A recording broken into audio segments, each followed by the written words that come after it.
আসসালামু আলাইকুম everyone, welcome back to my channel busy life and cooking. আমি আজকে আপনাদেরকে তৈরি করে দেখাবো মোগলাই চপ।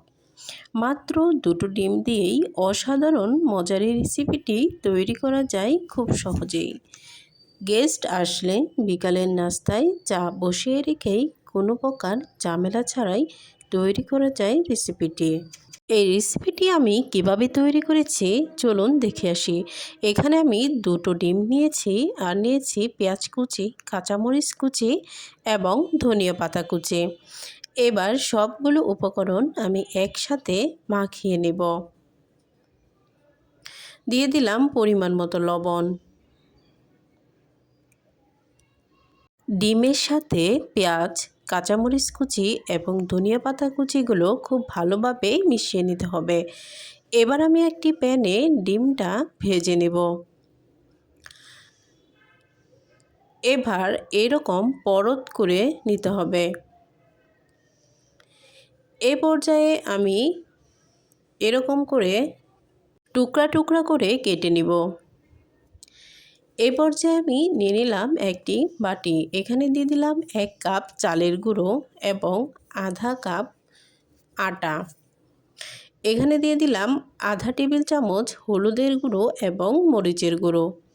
এবার দিয়ে দিলাম আধা টেবিল চামচ রসুন এবং আদা বাটা।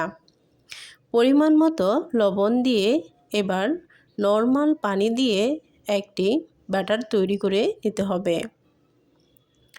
আমি অল্প অল্প পানি দিয়ে ব্যাটারটা তৈরি করে নিচ্ছি যাতে বেশি পাতলা অথবা ঘন না হয়। দেখুন আমি ব্যাটারটা ঠিক এরকম আঠালো করেছি।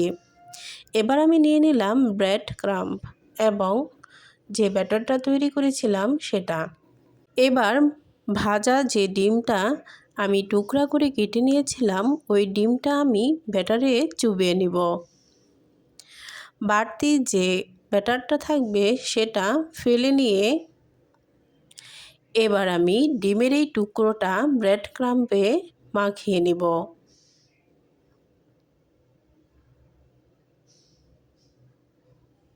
এখানে আপনারা ব্রেড ক্রাম্বটা স্কিপ করতে পারেন।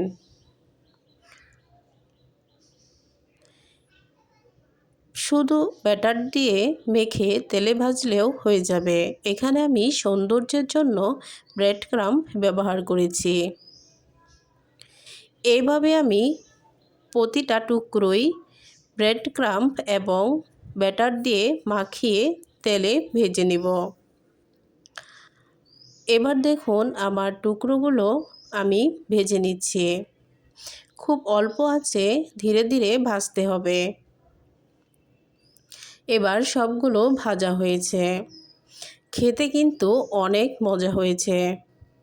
আমার ভিডিও যদি আপনাদের কাছে এতটুকু পরিমাণও ভালো লেগে থাকে অবশ্যই কমেন্ট করে জানাবেন। আর লাইক এবং সাবস্ক্রাইব করতে ভুলবেন না।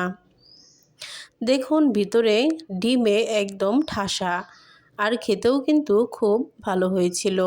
উপরটা ক্রিস্পি ছিল আর ভিতরটা ছিল ডিমে ভরা। আল্লাহ হাফেজ।